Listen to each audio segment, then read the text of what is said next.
People often dread the GAMSAT essays, but I'm going to show you how to turn your GAMSAT essay into your secret weapon to getting a really good score in the GAMSAT. We'll go through how to structure your essays, how to best prepare, and we'll also go through some tips to ensure that your essays are memorable and stand out for assessors.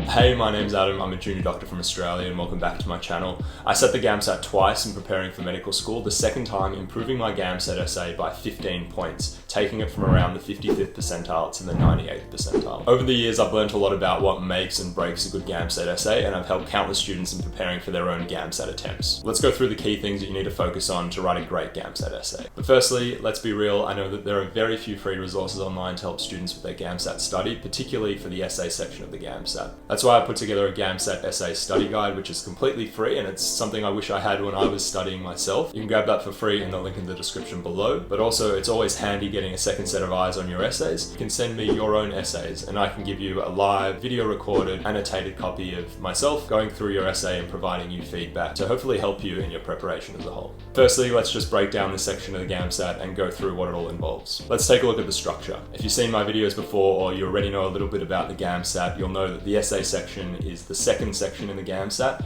and it's commonly referred to by ASA as the written communication section. Now, this second section must be completed in 60 minutes with an additional 5 minutes of reading time, and throughout this time you'll be tasked with completing 2 written essays. So that's roughly 2 essays in the space of an hour. Now, when you open up this section of the GAMSAT, you'll be greeted with 4 quotes for each of the 2 writing tasks, and each of these quotes will follow a common theme. For example, here we have a set of quotes that might be used for one of the GAMSAT essay tasks. So the first being, science is a way of thinking much more than it is a body of knowledge. The second, ignorance is the curse of God, knowledge is the wing wherewith we fly to heaven. Third, the good life is one inspired by love and guided by knowledge. And the last one is, the true sign of intelligence is not knowledge, but imagination. So you can see here that the quotes roughly follow the theme of knowledge. And it's really up to the student to respond to these quotes and write an essay that generally follows this theme. And as you can imagine, there are 2 different writing tasks, and each differ slightly from the other. Now, the first task generally deals with more socio-cultural issues. Think about things like rights, equality, government, leadership, politics, pop culture, those sorts of things. And the second task generally deals with more personal and social issues. So think about things like optimism, happiness, sadness, those sorts of things. And out of the 3 sections of the GAMSAT, I honestly think that the essay section is the most tutorable, if that makes sense. Even if you think you're an average writer at best, I think that by tweaking a few things, you have the capacity to make your essays really stand out from the rest. And as you can imagine, writing 2 essays in the space of an hour can be really hectic, so it's super important to have a solid approach down before you get going. Okay, so let's take a look at how to begin writing your essay. First and foremost, I truly believe that there's no one best way to write an essay. I've seen some great creative pieces, poems that apparently score really well, but what I want to highlight is the way that I think gives you the best chance of scoring well on the day, in my own experiences, and a strategy that I think you can implement and iterate and replicate on exam day. And secondly on that, these are my own beliefs and experiences in the GAMSAT. I'm not a GAMSAT essay marker, but to the best of my knowledge, these are the tips that I think give you the best chance of scoring well. Okay, so let's look at a rough structure for your GAMSAT essay. Looking at a standard essay structure, I think that having an introduction, 2 to 3 body paragraphs, and a conclusion is probably the best way to go. And keep in mind that you don't have a lot of time to write this essay, half an hour, that's it. So be punchy and straight to the point. So let's start with the introduction. And that brings us to our first frequently asked question. Do I need to pick a specific quote to respond to? And my answer is not necessarily. Students should pick one or more of the quotes to respond to more generally, but I don't necessarily think you need to single out one particular quote to respond to. Rather, try and extract the central theme of these quotes. If we go back to the example quote set from before, we can see that the central theme of these quotes is knowledge. I believe that the stronger essays will address the global theme and then synthesize issues that are common to the quote set. You'll find throughout your study that themes tend to pop up and repeat themselves again and again, but even if they don't, getting practice on how to tackle new themes will help you navigate challenging topics that come up on the day. So I recommend starting your introduction by exposing this theme and introducing the idea of what the essay will be about. Now, once we've figured out this key theme, it's time to develop a contention. There's no use writing about a topic and waffling on without actually having a stance on the issue. And so you want to develop a contention that relates to the key theme. And in this example of knowledge, my contention could be something like, intelligence and knowledge are only limited by one's creativity. Basically to say that knowledge is nothing without creativity. And when thinking about a contention, you want something that allows plenty of discussion points and examples, but not something that's too vague and not specific enough. Okay, so we've got our introduction. Next, our body paragraphs should each address a different idea that supports our contention and then is backed up by different examples. So what do I mean by examples? Particularly particularly for the first task, I think that factual or historical examples are probably the strongest to support your contention. The second essay task probably lends itself more to anecdotal examples that you could use, but even then I still think it's worth weaving in some more real-world examples to strengthen your discussion points.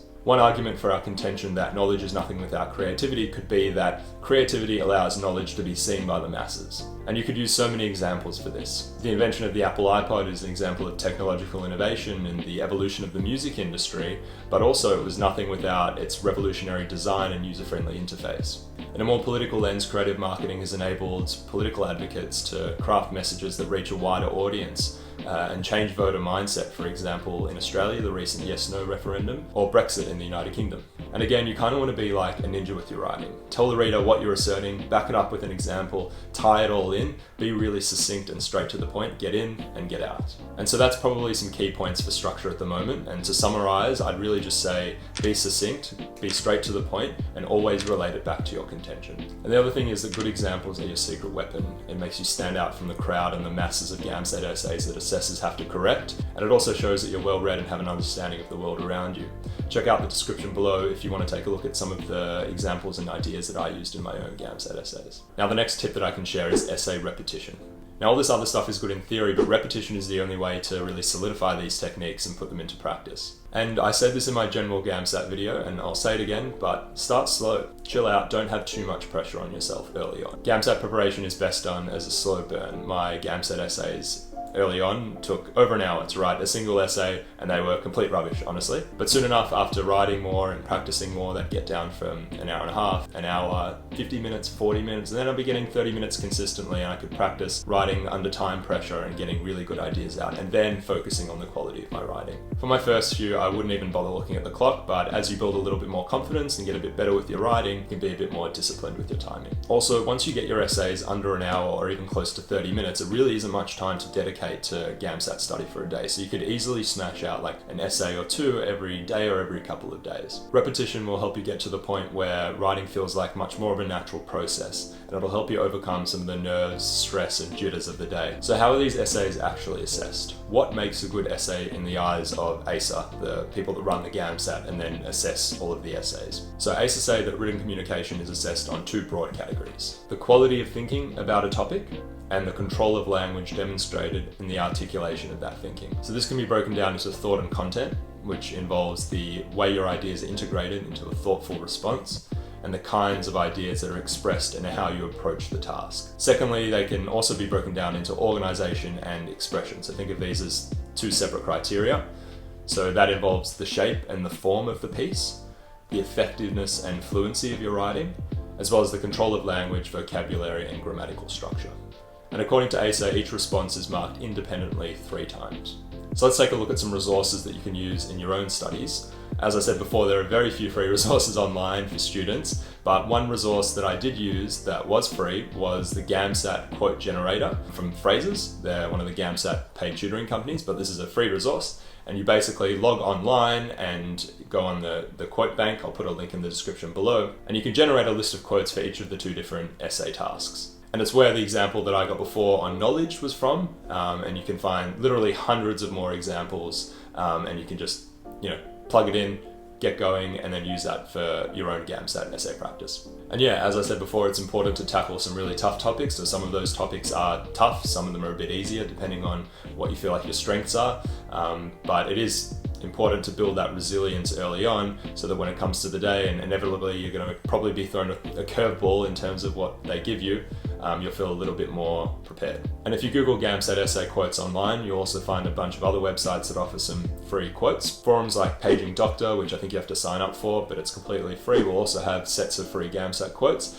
And they also have forums that allow you to post your GAMSAT essays for community review. But I'd also take those with a grain of salt because they're community members and people who are often sitting their own GAMSAT essays that are responding to your essays and giving you feedback. It's more like a peer feedback setup, but I think that's a really good way to put your essays out there, see other people's essays, and kind of compare feedback. Next, it's always helpful getting a second set of eyes on your essays once you've gotten going with your preparation. And again, if you check out the description below, you can send me your own essays and I can give you a live, video recorded, annotated copy of myself going through your essay and providing you feedback. Feedback's really important in terms of nitpicking on the different things that you can improve on to take your essay to the next level, but it also allows me to give you some personalized feedback on your own essay to hopefully help you in your preparation as a whole. Alternatively, I always encourage people to reach out to friends and people that they know who have sat the GAMSAT in the past to send them your essays, and I think in my own experiences people have always been helpful to provide some feedback on how their essays are. But as usual, if you have any questions, feel free to drop them in the comments below.